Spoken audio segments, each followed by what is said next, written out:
Messieurs, dames, bonjour. En ce soir, mais oui, nous connaissons nous. On voulait beaucoup compter avec les autres à une émission tout neuf. Non, c'est Jou Ka Ouvert.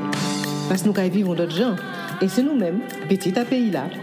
Jou Ka Ouvert, c'est chaque lundi, nouvelle Tap Zip. Chaque mercredi, parole en nous. Et chaque vendredi, causer en nous avec un invité. Écoutez les ovlés, les OP. Vous comptez dans les commentaires avec l'honneur et respect. En nous aller, Jou Ka Ouvert. Bonsoir madame. Bonsoir madame. Je fais un petit micro-trottoir pour prendre un petit peu le pouls du pays et savoir un petit peu comment est-ce que les personnes dans ce département, dans ce pays, vivent cette situation qui est quand même assez singulière. Et donc je voulais savoir si vous accepteriez de répondre à quelques-unes de mes questions. Tout à fait. Je vous en remercie. Alors, est-ce que vous vivez en ville, en appartement ou plutôt à la campagne? Je dirais que je suis dans la zone périurbaine. Plutôt à la campagne? Plutôt à la campagne. D'accord. Est-ce que je peux vous demander votre âge? Oui, je suis dans la bonne tranche, je dirais la quarantaine. Ah, très bien. Vous êtes en activité? Tout à fait. Vous êtes dans quel secteur? Le secteur de l'éducation. Le secteur de l'éducation. Quelle est votre situation familiale? Vous avez des enfants? Tout à fait. J'en ai 2. Et comment est-ce que vous vivez cette situation sanitaire? Cette situation sanitaire est vécue difficilement de par l'ensemble des domaines de la vie qui sont impactés.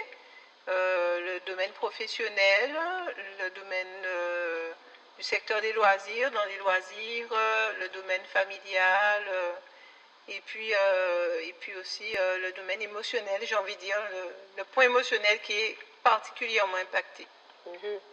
Il y a quelque chose qui vous a marqué dans cette crise en particulier? Alors, cette crise, je dirais que ce qui m'impacte le plus, c'est le fait de voir les divergences qui débouchent sur vraiment des relations conflictuelles. Voilà. Donc, je dirais qu'il devient difficile de pouvoir exprimer son opinion sans être pris à partie.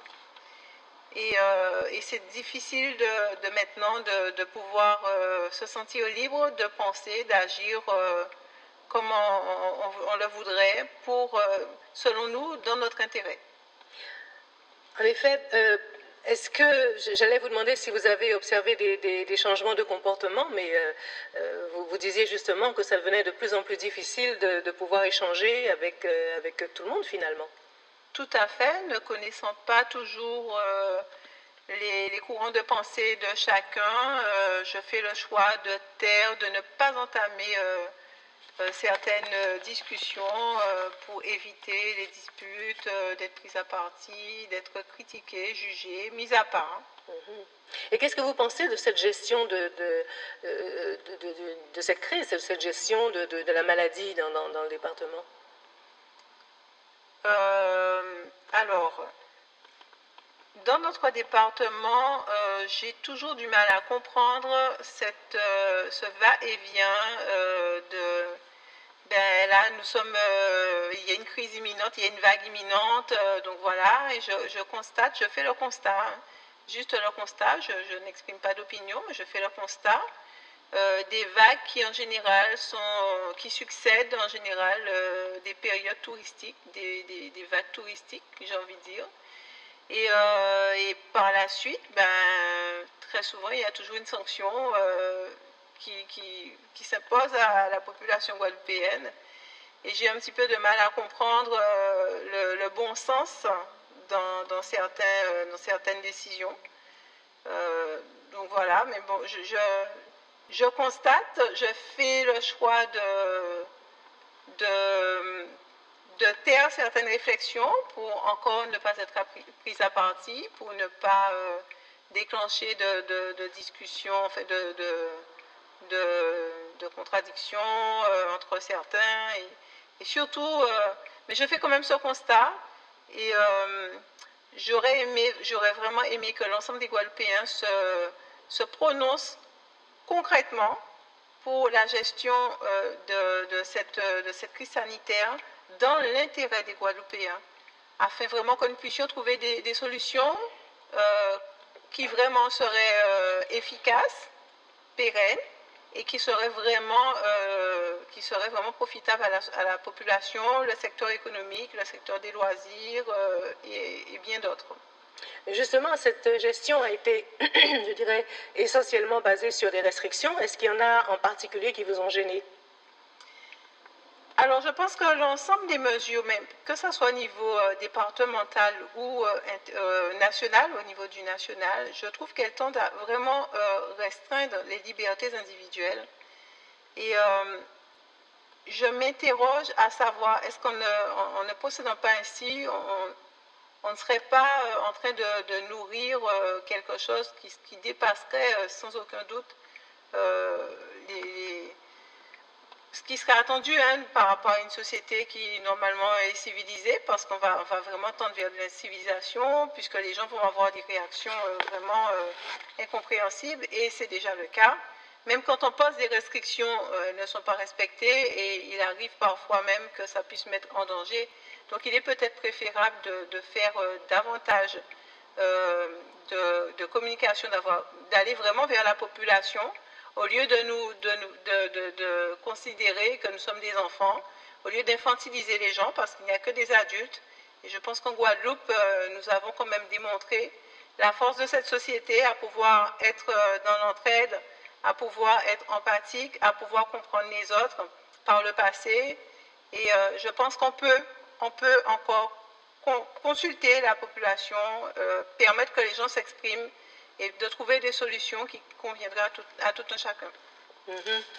Est-ce que vous avez constaté ou remarqué ou appris que dans votre entourage, il y avait effectivement une maladie mortelle et très contagieuse?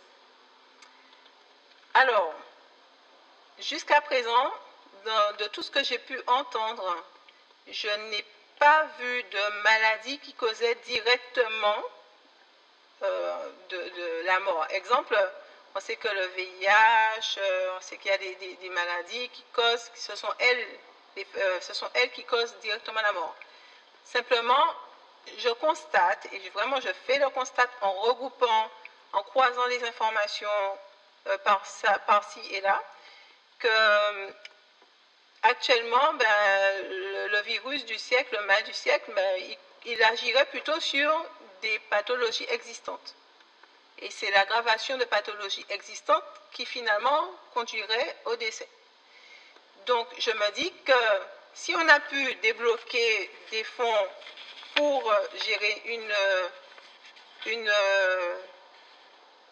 une pandémie, enfin une soi-disant pandémie, je pense qu'en amont, on aurait peut-être pu débloquer des fonds pour justement éviter que les gens n'aient de comorbidité et éviter justement, alors déjà le secteur de la santé, il me semble que c'est un secteur primordial, mais je pense qu'on gagnerait davantage à mieux soigner, à mieux informer, à faire davantage de prévention pour réduire les facteurs qui conduiraient justement à une situation fatale. On a parlé de restrictions tout à l'heure. Est-ce que vous pensez, parce que globalement les restrictions quand même ont été respectées, est-ce que vous pensez que le fait d'avoir respecté ces restrictions a permis d'améliorer la situation sanitaire? Alors, de mon point de vue, je ne suis pas certaine qu'elles aient contribué efficacement à une amélioration des choses. Sur moi, je constate une chose, c'est que le port du masque a davantage affaibli mon organisme, parce que maintenant, je peux être essoufflée rien qu'à cause du masque.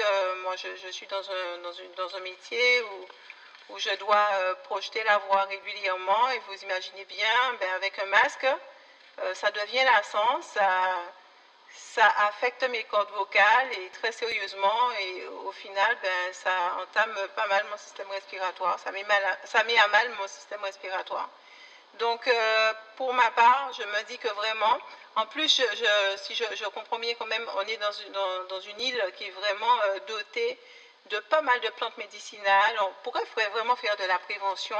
On pourrait apprendre à cette population à renouer avec ces pratiques ancestrales, à savoir la consommation des feuillages, savoir utiliser des feuillages, savoir mieux s'alimenter, savoir adapter son alimentation, savoir aussi se dépenser davantage, puisque des commentaires, en tout cas des témoignages de mes arrière-grands-parents, en tout cas, c'était des gens qui vraiment étaient dans des activités physiques, et je fais le constat quand même qu'on tend vers une société guadeloupéenne qui tend à vraiment apprendre à avoir un profil maintenant comme celui du territoire national. Et je trouve quand même dommage que nous laissions vraiment ce qui nous a été bénéfique pour adopter vraiment des pratiques qui nous viennent d'ailleurs, qui ne sont pas forcément, qui ne nous conviennent pas forcément. Est-ce que vous pourriez m'expliquer votre position sur la vaccination des adultes et singulièrement sur celle des enfants? Alors, je ne comprends pas pourquoi est-ce qu'on parle de vaccination, parce qu'il me semble que tous les documents officiels, tous les sites qu'on peut consulter qui sont officiels nous précisent bien que ce n'est pas un vaccin. Donc, je ne comprends pas l'utilisation de la terminologie vaccination. Et par ailleurs, je me dis que déjà, il faudrait vraiment laisser le libre choix, parce que l'Organisation mondiale de la santé précise bien que rien ne doit être obligatoire. Chose que j'ai du mal à comprendre, pourquoi est-ce que notre gouvernement nous impose quelque chose qui n'est pas obligatoire, qui ne doit pas nous être imposé. Donc, bien évidemment, je suis contre le fait qu'on vaccine les adultes, qui par ailleurs savent pertinemment ce qui leur convient. Et je peux aussi témoigner de situations où effectivement il y a des gens qui rentrent dans la catégorie des profils qui sont complètement... qui sont contre la vaccination leur est complètement interdite, et pourtant, pour leur permettre de garder, pour qu'ils puissent garder, conserver leur emploi, on leur impose quelque chose qui pourrait justement créer davantage de dégâts chez eux. Pour ma part, je me dis que je préférerais choisir ce qui est bon pour moi. Et bien évidemment, je suis contre la vaccination des enfants, puisque leur système immunitaire est en pleine construction. Ils sont appelés justement, ils sont amenés à développer ce système, à fabriquer des défenses. Et il me semble que justement, c'est au contact de petits virus, de petits microbes, que les enfants justement renforcent leur système immunitaire. Donc, jusqu'à présent, je n'ai pas entendu de cas mortels chez les enfants, sauf quand vraiment c'était des enfants qui avaient de grosses pathologies. Donc, pour ma part, je suis contre la vaccination des adultes et des enfants qui ne présentent aucun risque pour leur santé. Alors, on va terminer cet entretien et je vous en remercie déjà à l'avance. Comment est-ce que vous voyez la fin de cette situation, de cette expérience, je dirais? Eh bien, j'ai cru comprendre que certains pays, dans un premier temps, cet an dernier, avaient vraiment envisagé d'abandonner la vaccination obligatoire, d'abandonner pas mal de mesures prises.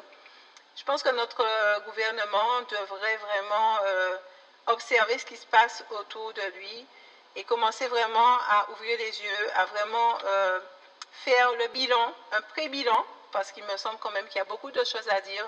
Il y a eu beaucoup de manifestations, il y a eu beaucoup de témoignages, il y a eu beaucoup de personnes qui ont été victimes, qui croyaient bien faire en prenant le vaccin, et pourtant qui se sont retrouvées dans des situations vraiment incroyables. Des personnes qui ont perdu des êtres chers à l'issue de la vaccination. Et il faut vraiment faire ce bilan. Je pense qu'à un moment, il faut s'arrêter et se demander, mais voilà, quel est le bénéfice, finalement, qu'est-ce qui a été fait concrètement, quelle est la position de la population et quel choix devrions-nous faire par rapport au fait que justement d'autres pays prennent des décisions qui justement maintenant montrent qu'ils vont à l'opposé de ce qu'ils ont toujours fait et dès le départ, et qui vraiment abandonnent des décisions qui finalement, ben voilà, ils ont déjà fait leur bilan et constatent vraiment que finalement, mais ce n'est pas ce n'est peut-être pas la solution à envisager d'avoir la vaccination pour la majorité de la population. Donc vous restez quand même un petit peu optimiste quant à la fin de cette expérience? Pour ma part, j'espère vraiment l'avoir. J'espère aussi que les enfants, un maximum d'enfants sera épargné avant qu'il ne soit trop tard et que des actes irrémédiables ne soient pratiqués. Je vous remercie beaucoup. Avec plaisir. Vous voulez vous compter dans ces paroles-là? Ça simple. Laissez un message dans les commentaires. Voyez un message privé pour moi. Ou mais voyez un mail joukaouvert@gmail.com. En certain nous que trouvons gens pour nous arriver à enregistrer nous. Nous prenons? Alors à pita.